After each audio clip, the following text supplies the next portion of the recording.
Welcome to Roots and Branches of Lehi, the podcast where we get to know the faces, stories, and lives that make up our community. I'm Ryan Harding, and I started this podcast as a way for us all to connect with the people we live alongside. Growing up in a small town, I learned that connections go beyond blood. They're built through shared experiences, friendships, and the moments we celebrate together. Each week, we'll sit down with someone new from Lehi to share their unique story, their passions, and what they love most about living here.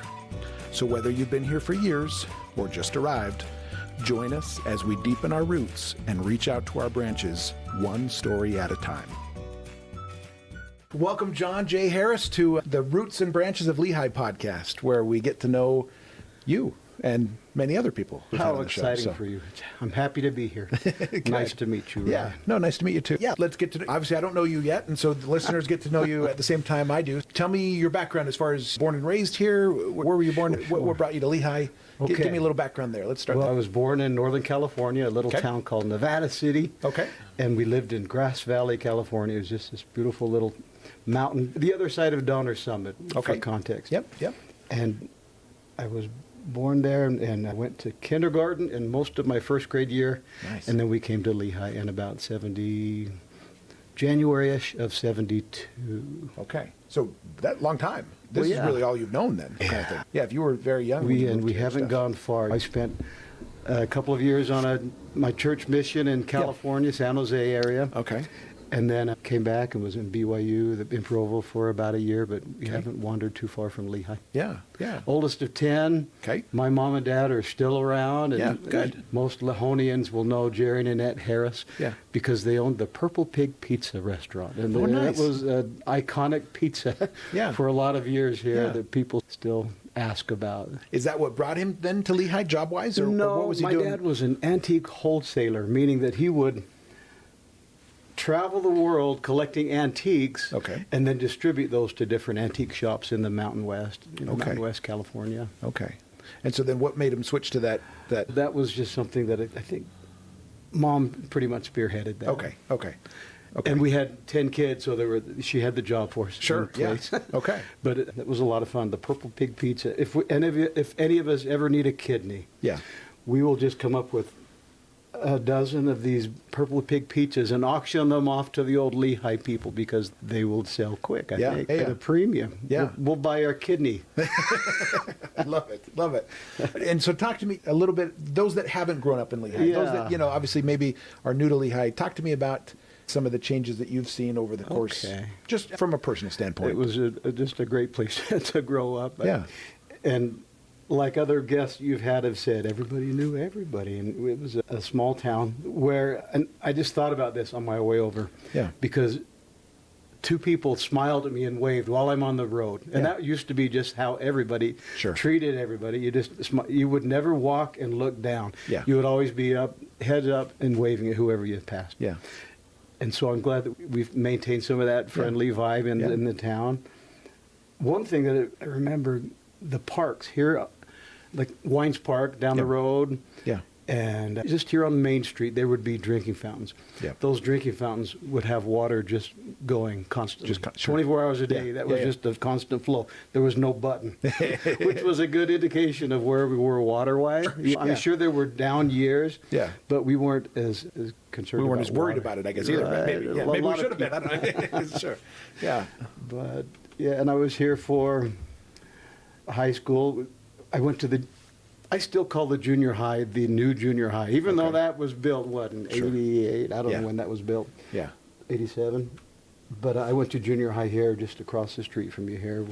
You're talking Lehi Junior High. That's what you're talking about. Yep. And loved my experience there. And then went to Lehi High, graduated in 83. And encountered Kurt Seville at that point. In my freshman year, I encountered Kurt Seville. He was the band director for Lehi for several years, and he was just the premier leader. Yeah. And it brought Lehi marching band to a place that nobody expected, a small town like this. Yeah. We were competing very competitively with American Fork, who still hasn't skipped a beat. They're still amazing. Yeah. But in Skyview, and those were the kind of the powerhouses back then. Okay. And things have ebbed and flowed, but they're at a good spot again. Yeah. The marching groups. There's one out in Cedar Valley that's good. There's Yeah. Sky Ridge is good. Lehi's good. But that gave me a really good foundation in music, which Okay. I've carried to this point in my life. I still play drums. Oh, really? That's awesome. Yeah, That's I play awesome. for a local band, the Shane Lee Band. Okay. And we're a local country, rock, Yeah. fun, patriotic, family, community band. Yeah. All we play is concerts in the park for Okay. for little towns in the Yeah. valley. That's And awesome. we absolutely love it. We've done that for about 25 years, I believe. Wow. Maybe And something that almost. started in your youth then, as far as learning to not the band itself, but the love of drums and stuff like that, music and stuff. Yeah. That's awesome. Okay, so talk to me about your career and job and stuff like that. Sure. When I was very young, I guess it was because I was around all of those kids, oldest of 10. Yeah. Mom said that after 5 or 6, they just raised themselves, and that's Yeah. pretty much the case. Yeah. That we took care of the littles. They will think that I was, a little too firm-handed. Sure. We played a game called Yes, Your Majesty, where I would sit in a place, and then the children, my brothers and sisters, would gather, and I would let them know what I needed. Yeah. They would bring that to me. That's just an indication of my governing style. Yeah, yeah. They had to say, Yes, Your Majesty. Sure. Okay, good. I like that. Huh. And they all live within 20 minutes, and we all still enjoy being together. So it's That's great. a credit to my parents, because my parents are in Saratoga Springs. Okay. The whole family still loves being together. Yeah. So that's a credit to that Yeah. dynamic. But at that point, I knew, okay, this is fun. I enjoy being around littles. And Yeah. so I thought, maybe I'll grow up and I'll be a kindergarten teacher. Okay. Where my friends wanted to be police officers, firefighters, I wanted to be a kindergarten teacher. Oh, that's awesome. And I didn't think about that a lot growing up in high school and that. And when I came back from my LGS mission, I thought, well, I'll just go to school in business because it's a safe degree and I can spread out from there if something comes up. It ended up that I was told about a job in a small group autism unit Yeah. where those aides for the teacher would have a contract. So I was newly married, but I was already in the in the retirement system for Utah State. So I was getting benefits, and it wasn't terrific pay, but at least it got me where I thought, okay, I'll help pay for my schooling, Sure. my business degree with this little class that I'm working in. Yeah. Brian Leberg was the teacher. He ended up being the most amazing mentor. And I ended up remembering what it is that I wanted to do. And Yeah. I just loved working with the little guys with autism, first and second graders. Yeah. And that ended up being what I finished a business degree, but then I went back to school in psychology for an undergraduate and then finished up at BYU in special education. And for 36 years, that's what I've done. I retired 2 years ago, but Wow. almost exclusively with that young first and second grade group of kids with autism. Yeah. I loved that part of their lives and in their families' lives because these parents are just coming into this Yeah. world of autism maybe, and they're not sure how to navigate that. But if Yeah. you have someone who is willing to work with their child and who understands child development and what you can expect and what you can maybe look for as far Sure. as he's capable of this, let's wait on this. But Yeah. it was just a very gratifying experience. Yeah. Now I run into those families everywhere I go, and it's Sure. just super fun to see how these kids have grown up. And Yeah. some of them are on mission, some of them are just in the workforce, and it's a beautiful thing. You were maybe a little ahead of the time then too, because I know autism has obviously the knowledge about autism and different things like that has grown a lot over the last couple of years. But you said you started helping those people. 1988 is Yeah. when I first started with autism. And you're right, back then there were all sorts of different ideas about what autism was. And I thought at that point, I wonder if in 30 years they're going to really define these different groups. Like this is an autism 1, autism 2. Sure. Because you started seeing similar characteristics in different groups of kids. Yeah. The ones who were not talking at all, the ones who were talking way too much, Sure. the ones who had hyper-focused on some part of their life, and others who didn't seem to notice Yeah. anything else going on in their world. But Yeah. instead, it went the other way, where we've brought all of these different diagnoses in and say that now it's all autism. Yeah. And not that it really matters. A diagnosis doesn't really direct your instruction model exclusively. You got to know that kid and Sure. see what he's capable of. What are they working on next, Yeah. right? And this Yeah. is just how you help the child. Yeah. Okay, good. Yeah, it's great to see that a lot of that has. Have you seen a lot of that change? I guess for the better. Then in that area, have you seen a lot of progress? We're well I guess. equipped in the valley. I don't know what it was, but we seem to have this little pocket of prevalence. And whether it was the families that have autism, or it's a genetic component. There's probably some of that, but a lot of people are moving in because they figured out, just to say it in another way, and when I first got my own classroom in about 92 or 93, I was serving children from Cedar Valley to parts of Pleasant Grove in that age group, first and second, maybe third graders. Okay. In that same geographical area. Now, it's because of the growth, but it's also because of the prevalence has increased. But there are probably, I wouldn't want to guess, but 30, 40 classes just like mine. Yeah. It's remarkable what's gone on. Wow, that's awesome. Yeah. And those kids, I tell those parents when we first meet, that child has something that he's bringing to your family that nobody else could possibly bring. Yeah. And it's a struggle, and it's challenging, but embrace it. They're going to bring just some beautiful things to your family, and they absolutely do. Yeah. So obviously that's a long career in that area, working with special needs. And so was it always just special needs then, or did you? My philosophy was I want my children to have an elementary experience. I don't want it to be so vastly different from the first grade class next to them, that for those children who will be moving into general education, that won't be a shock to them. Sure. And I worked very closely with the general ed team, and made sure that when they were teaching this, we were trying to mirror those same principles in our classroom. I wanted them to be exposed to the entire general ed curriculum. Yeah.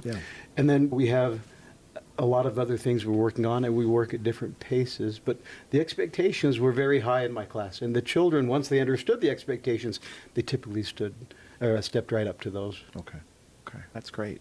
I'm glad that you had such success there. And I get quite a few new special ed students, maybe from BYU or from wherever, that will call me and say, yeah, I came to your class and I helped once. And it put me on this path where I just wanted to do that, which is very gratifying. But they also, if they don't bring it up, I do. I said, can we sit down? Yeah. Because I would really love just to spend half an hour with you to talk about your philosophy going into this situation, because it will impact the rest of your career. Yeah.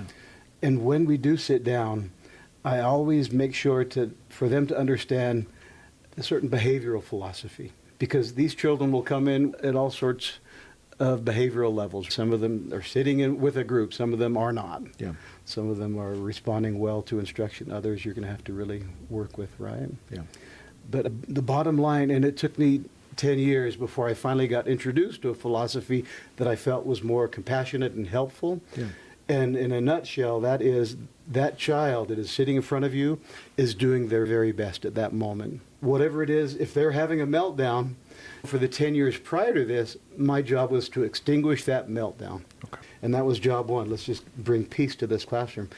But from there, from about 1994 on, I would say, I don't know exactly the year, but it was different. We saw ourselves as a laboratory to help these children who are having behavioral problems. Where if I saw a meltdown, that was a beautiful communication sort of a thing. That was an indication that this child needs help at this point. Because they were fine 10 minutes ago. Yeah. I presented something to them, or the environment presented something to them that they were not able to handle. Right? And so let's take them from that point and move them on and see what else they need to learn next. It's more of it's a philosophy of looking at behavior as a skills-based sort of a thing, a developmental thing. Okay. Yeah. So even if your child is not on the spectrum, and it may be your husband or your wife that you're working with a certain behavior, right? Yeah. They're doing their very best. In their mind, they feel as though this is my very best that I can do, right? Yeah. And that's a much more compassionate way of helping a child rather than the alternative, which is, oh, you're doing poorly, here's a sticker, here's a treat, here's a reward system. Or you're not doing well, oh, here's a consequence, or here's a loss of whatever it is, recess or whatever. And so now we're in the game of consequences or rewards, where that becomes the skill they're working on. Is that Sure. Does that make sense? Yeah, that does make sense. So again, I like your compassionate view of that. Is you're assuming if they're having this meltdown or whatever, they just don't understand certain things. They're not, and that's They're where not equipped. They're not equipped for it. Yes. To deal with whatever it is that we've tossed in their way in that moment. And they may have been more capable the day before, but whoever knows, whatever setting event happened earlier in that day, whether it was a nutritional thing or whether it was a fight with mom or dad or whatever it was, they're not prepared to deal with that, and so let's help them. Yeah. So you're just teaching them line upon line how to get better. Just right? like you would look at a child who's learning to read. We're not Sure. going to give consequences for a child who misses a word, right? Sure, sure. And it's every other concept in academics. If you could look at their behavioral behavioral growth is developmental, Yeah. I think it's a really helpful thing. Yeah. No, I love that. Any special memories that have come? Obviously, 30 plus years. It's probably going to be hard to. There's so many. But I wish that I would have written a book like people have said I should write a book. But yeah, maybe you should. This is the couple that stand out and that I share with people once in a while. I remember a young man, and this was earlier on in my career when I wanted the room to have a different theme for every year, right? Yeah. And I'd set up the room, and I don't even remember what the room was, cars or trains or whatever it was. But this kid, his mom and I had communicated quite a bit beforehand. And she said, he's really into Pixar. Oh. And this is a challenging kid who, if you can get him on your side, your world is going to be much easier. Yeah. I changed everything. I took all my kids' Pixar toys, and we went and we had some posters or whatever. And the room was Pixar. And he walked into the classroom. I met them at the front door. He walked into the school, looked around the hall, and he said, "This is not my school. This school's a piece of crap." That's what he said. And then he walked into the classroom, and he looked around and he said, "I'll be back from time to time." And he did. He came back for 2 years, and and that's job one for a teacher. Yeah. If you can make it so a child is waiting at the door to get on the bus, and you're not having to drag them to school where they're just excited to be there, and they feel, yes, this classroom gets me, and I feel a part of something that is different than the room next door, and is different than my other friends are getting. This is geared towards me, and they really enjoy that. Yeah, love that. Yeah. Give me some more memories. You said you had a few, so any others that come into your mind? There's some funny ones. I had a little kid that we were in the sandbox digging around, and he came across, this is Bryce, he came across a hair barrette down there. And he said, "Harris, there's a girl down there." So he just kept digging. He was going to find that little girl. That was fun. Sarah, she loved her pet hamster. And she was reading, and she was distracted. And she said, "Harris, I can't stop thinking about hamsters." And I thought, okay, that's where you are. That's fine. And then a few weeks later, it was her birthday, and we got her a cupcake or a donut or something. She said, "This is so good. It just makes me feel like heaven." Yeah. Like where my hamster is. I guess her hamster had passed. Oh, no. Without us even knowing. But Sure. anyway. Yeah. Kids are adorable. They're Wherever adorable. you are, whether that I agree. at home or at school, they're just a lot of fun. Yeah. Yeah. Talk to me about, so obviously, special education, I'm sure that'd be a hard job at times, because again, you're dealing with. It can be draining. Yeah. And you feel like you're an event coordinator. Yeah. For 180 days in a row. Sure. For 6 hours, because your job is to help a child who does not want to be there, help 12 or 15 kids who maybe this is not their first choice of where to spend their time, want to be there. And so it has to be quick-paced, and you've got to throw in enough routine that they feel like they know what's coming next. Sure. And yet throw in enough novelty that they're just engaged and they're enjoying that too. We used probably 50 songs every day. Okay. We had students that would come in and observe, and they said, "We counted 50 songs today." Yeah. And so whether it was a transition or whether it's a greeting, whether we're talking about the weather, or whether we're working on a math concept or reading, there's always a song that can help a child. Every month we would sing all of the September songs. Yeah.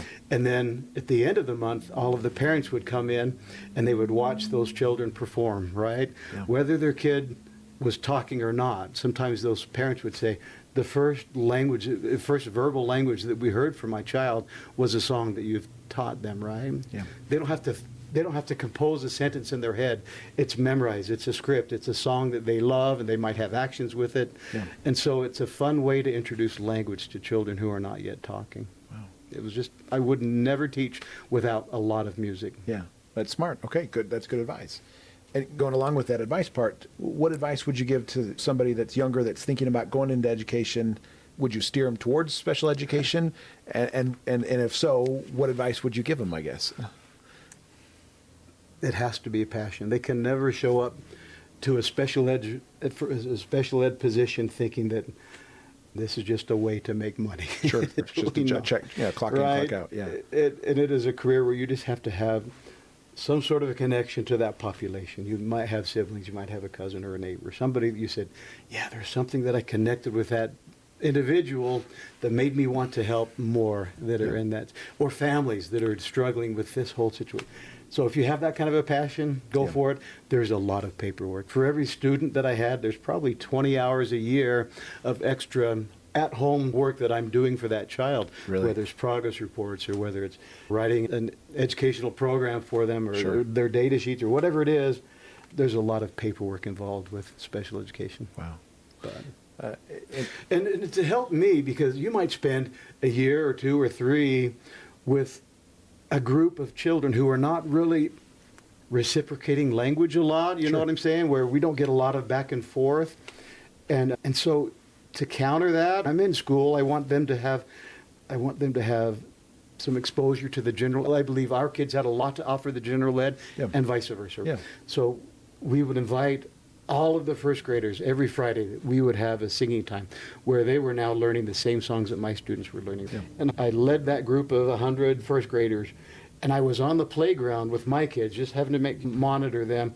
So I got to know the kids and the rest of the school kids really well. Yeah. Or I helped direct the school choir for a lot of years. And so it was a really nice way for me to ground myself in this school setting where now I understand childhood development a little bit more. I worked at Clear Creek Summer Camp for 20 years, and for the majority, maybe 3/4 of that as a director. Okay. So I directed the hiring and the organizing and the promotion and the ordering all of the supplies, and I was there most of my summers. And so that was also a nice way just to remember what it is to be an 11-year-old kid. It's developing normally. Yeah. And it was a nice way to get context. Yeah. So you've been out of it now you retired, how long ago did you retire? A year and a half. Year and a half. Okay, so just barely then. Yeah. Okay. So it's still fresh on your mind then, right? Sure. So tell me what things you would like to see better, I guess, from a school district level, or different things that you think, hey, we could maybe improve this area or that area. Sure. Just speak to that as a whole. And in my church calling, I have a calling where I'm working now with all of the primaries in our state. Okay. Where I go and I talk to these teachers and to the primary presidencies and to parents about how to have a successful class. Sure. And if you're having a successful class for your child with special needs, it's only going to help everybody else, right? Yes. Yeah. Job one is just creating an environment that you have envisioned in your mind and that's solidified in your vision, because it's going to be different from mine, right? Yeah. And then being consistent and making that happen with your class. And it has to be a foundation of love, right, for your students, a foundation of just passion for whatever it is that you're teaching. Yeah. I remember in a brain studies seminar that I went to, they said nobody really learns from a teacher unless there are emotions connected to that learning. And so if you have a math teacher that's very passionate about math, he's going to end up being your favorite math, the one that you remember. Yeah. Whereas you might struggle in math for your entire school career until you find that college math guy that just is really passionate about that subject. Yeah. And then that you'll find some way to that will just improve your learning. Yeah. Yeah. So for a new teacher, for any class, bring passion to the classroom. Just a love for every subject, even if you have to pretend to love adjectives. Sure. Be very excited about that. Sure. And kids will feed off of that. Yeah. You mentioned that your church calling and different things like that. Tell me, so how are you continuing to help your community in that regard? Obviously, from a church standpoint, you're doing things there, but talk to me about, it sounds like your skills are not wasted. You're still using them, I guess, to better Lehi. Talk to me about what you're doing there. My wife is still teaching. She's at Sigalili, which is my alma mater. I love going into that school and touching those brick walls where I was a kid. Yeah. And because it takes her probably 9 hours to develop a 6-hour sub-plan, I've gone ahead and got to know her class well enough that I can step in when she needs a substitute teacher. Okay. And so that's why I got into the substitute teaching system. Yeah, okay. So I can help my wife. Yeah. But they like it if you're working a little more than once or twice. Sure. A quarter, right? Sure. When something looks fun, if there's a music class to teach somewhere, or I will once in a while go out and help schools or and help classrooms. But I also have a little curriculum that I've developed for teachers to help them with my behavior philosophy. Sure. And then that I've also developed for 5th and 6th grades, just to help these kids understand that there's a lot of personalities that are in this classroom, this little social scenario that we have. How are we getting along? And so I bring in these little singing bowls. There's a whole array of bowls, and we talk about resonance. Yeah. We talk about consonance, which is harmony. Sure. And then we talk about dissonance. Okay. And then we use these bowls to just demonstrate ways that you can help a classroom or a school team or a family, a dance club, whatever it is that you are engaged in, you can help bring harmony to that group. Anyway, so that's ways that I'm trying to share what I've learned from those kids in 36 years with other people that I think can benefit from that. Yeah. Have you seen a lot of success with that? It's been enjoyable. I would love to do a little more of that. And I've only done it for a year and a half, but I'm trying to get the word out to principals and to other teachers. This is available. I would love to come and talk to your staff. Sure. Good. I work in the temple on Monday mornings. Yeah. My wife will retire in May. Okay. And then she and I will likely serve a mission, maybe a service mission. She Sure. loves family history, so we may end up finding ourselves Yeah. doing something like that. Sure, But yeah. we have 4 children of our own, and the last one will be married hopefully within the next year or so. He's got That's a awesome. cutie. That's good. And then we've got 8 grandchildren Okay. and 1 on the way. That's awesome. And they're all nearby, which Yeah. is just a blessing. So you mentioned different principles. So if somebody's interested, a little advertisement, I guess, for you as far as with those principles. What would you say if somebody was listening to this and, hey, yeah, maybe that would actually help me? Sure. How they get a hold of you, or what? The two things that I'm directing my attention on right now, one is it would be for the staff. This Yeah. would be for a faculty to sit down and let's talk about behavior philosophies, and let's talk about there's this method of looking at behavior, which is what we had talked about as Yeah. far as the cost response thing. Yeah. And a child is not doing well because he doesn't want to do well. So I'm going to give him a lot of things to make him want to do well. Yeah. As opposed to, no, this child is doing his very best. What is he ready to learn next? And how can we begin building those behavioral skills? Yeah. So that's one focus. The secondary focus is on those 5th and 6th graders, where they're ready to learn how to see themselves as a part of a social society. How is my interconnectedness in this group helping or not helping? Sure. And so that's a separate sort of a thing, but they're both passions, and I would love to share that with them. And so they would find me on Facebook. Sure. Okay, great. Or they would talk to Ryan, but Yeah. Okay, great. And hopefully the word's getting out with these principals that I am working with, then they're letting their principal friends know. Sure. Okay. One thing that I am, and that you're never going to ask about, but Go I'm ahead. going to bring it up. Yeah. I have changed the geology of Lehi, Utah, and of this valley, actually, and I brought some samples. Oh, tell me. For 30, I'll say it this way. In 1,000 years, the geologists are going to look around and say, why are all of these California beach rocks concentrated in this valley and in this community especially? Yeah. These are shiny rocks. And my Yeah. wife and I love San Diego. She was raised in North County, San Diego. Okay. And we go there a couple of times a year. And Yeah. we will walk the beaches for hours and hours. These are rock beaches, not sand beaches. Yeah. For hours and hours to come up with enough of these little rocks that we know will take a polish. Yeah. And then we'll bring them home, and then I'll tumble them. Yeah. And then we throw these on playgrounds. Yeah. I primarily throw them on playgrounds. She gives them to her students for incentives Yeah. and things. But Yeah. anyway, they're everywhere now. Yeah. And I brought these for you. So Oh, thank you. Thank you. pass those around to, Yeah. to loved So just a one little there. hobby that you've picked up of So practice much to yourself. be learned about. Yes, I Yeah. do. There's so much to be learned about ourselves with regards to how a rock is polished. And rocks do not love this process. Yeah. And first of all, not every rock is going to maintain this sort of a shine by Yeah. the end. Some rocks will just get smaller. They Sure. don't have what it takes. And some rocks will beat the other rocks up. But the process takes about a month. They sit in a tumbler. And they don't love this process. They're beating on each other, and they're grinding off the rough edges. Yeah. But it has a lot to do with what happens in our own life with adversity and how we end up being something beautiful is Yeah. inside of each of us. Sure. And it takes adversity to sometimes find what's inside of us. Yeah. Anyway, there's a lot of things that we can learn about those shiny rocks. But they're all over this whole valley. And I put them there. I'm proud of that. Yeah. Yeah. And if somebody finds one, talk to me. So you said sit in a tumbler talk to me about that process then. You'll start out I with love the adversity part that you're talking about. Sure. Here. We start out with rocks that a million people have probably walked right over the top without noticing it. Yeah. But I see, there's enough quartz content in that, or there's some agate in here, or whatever it is, jasper, and that will polish up. So I'll find that rock, put it in with my other little bag, bring it home, and put it in a tumbler with some water and some coarse grit, sandy kind of stuff. Yeah.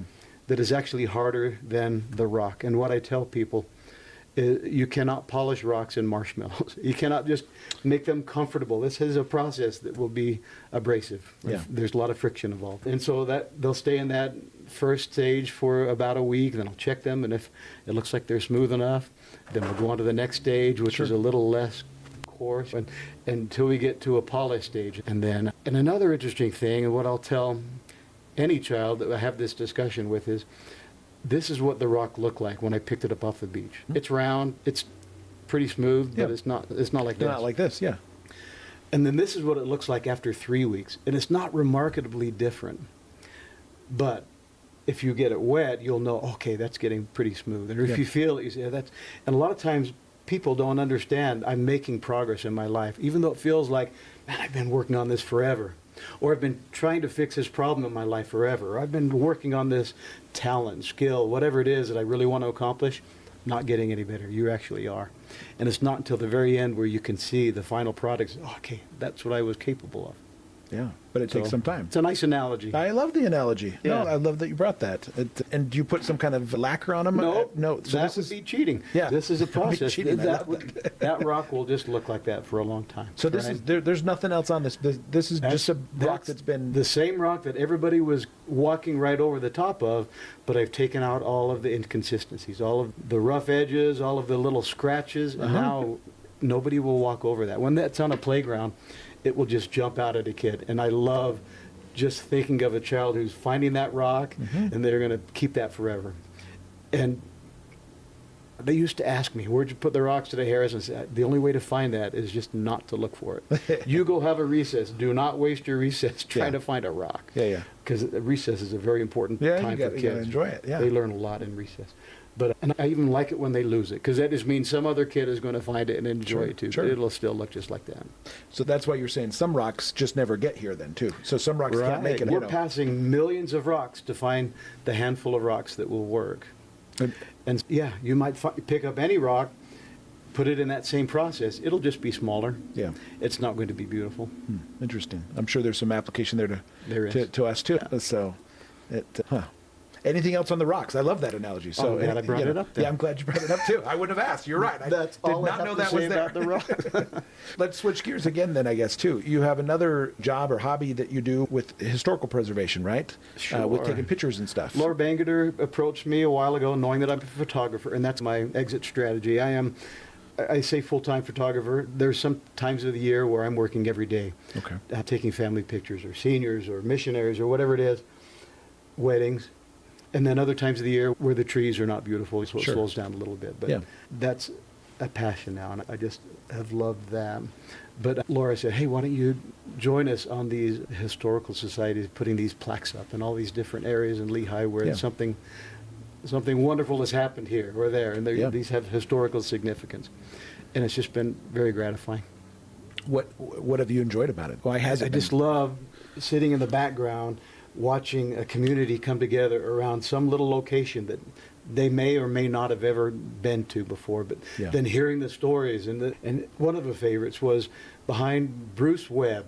Bruce Webb, behind his home, is the old tithing barn. Okay. And it was where the saints would bring their in-kind offerings, right? Whether it was produce, whether it's farm animals or whatever they would bring to it was the bishop's storehouse, right? Yeah. And so then that would be distributed to people who needed that, right? But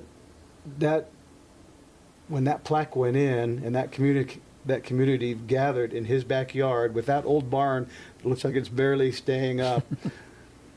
And then to have the youth showing up and doing some square dancing, and just young and old, people were coming to celebrate that little place that nobody else ever had probably known about. Yeah. It was beautiful. Yeah. And eventually, and I've talked to Laura about this, I don't know how many are in the plans, 30, 40, 50, whatever.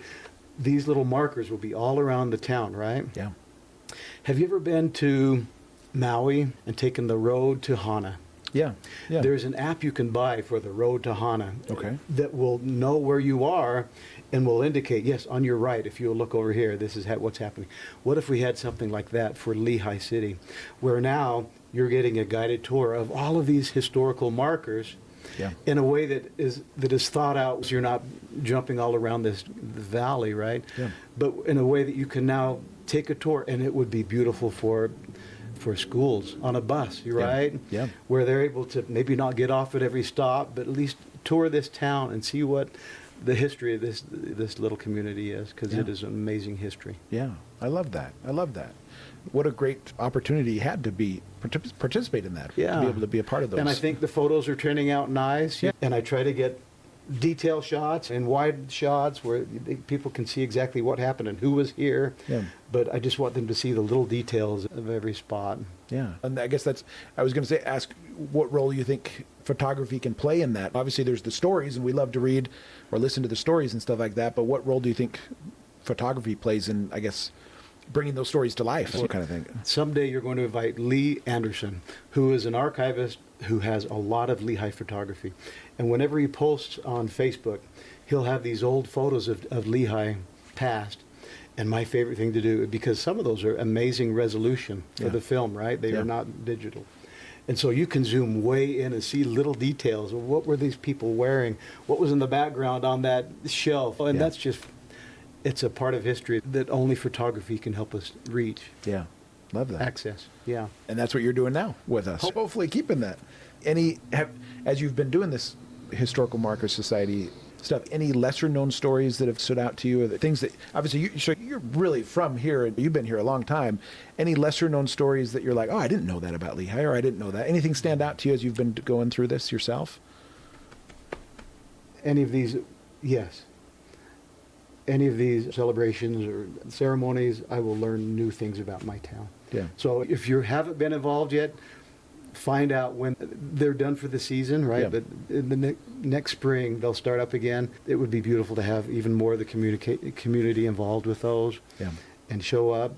You show up and you'll see what the excitement is all about. There's T-shirts, there's pins for every location that you can Yeah. collect those things. Yeah.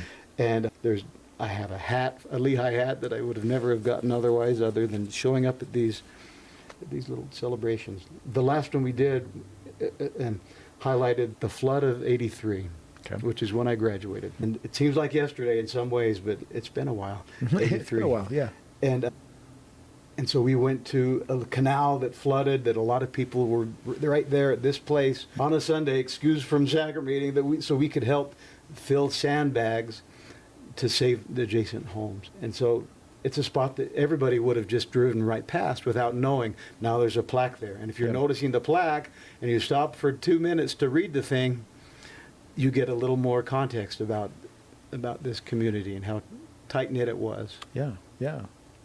Any memories from that time, the '83 flood? I do remember losing Thistle from the phone book. So Thistle was a little town with maybe 2 pages in the phone book. Uh-huh.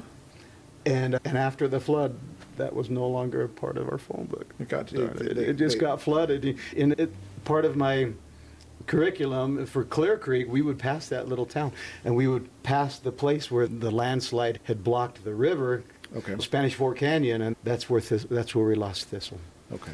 And yeah, I made a little song for that. I'm not going to sing it for you, but it was an epic song. Yeah, I'm sure it was. I'm sure it was. I'm not going to sing it. But there's a lot of history in this Yeah. valley. Yeah. Yeah. Good. John, anything we haven't covered that you wanted to cover? Any other rocks in your pocket that you're going to pull out for me here that we can go over and stuff? Boy, nothing is coming up. I just love this town. I've enjoyed meeting with you. I've listened to several of the podcasts, and you have had some amazing community members here. Yeah. So let's keep it going. Keep it going. Yeah, we need more people that have great stories like you do. As far as John, I would say, obviously, you're having an impact. I love that you love the city. I love that, obviously, you dedicated your career to to helping those with special needs, doing that for a long time, and you're still trying to help with the different schools now. Obviously, the rocks, we got rocks around the valley, and the pictures. I would say you're really somebody that's, you can tell, cares a lot about the community, right? You're really, and you're continuing to be involved even after retirement in the community, trying to find ways to really just better this place that we all call home. And so good job there. You're doing good. We all look towards retirement as the rest, but I thought about the word retire. Re means you're doing something again. Tired, so I'm getting tired all over again. Yeah.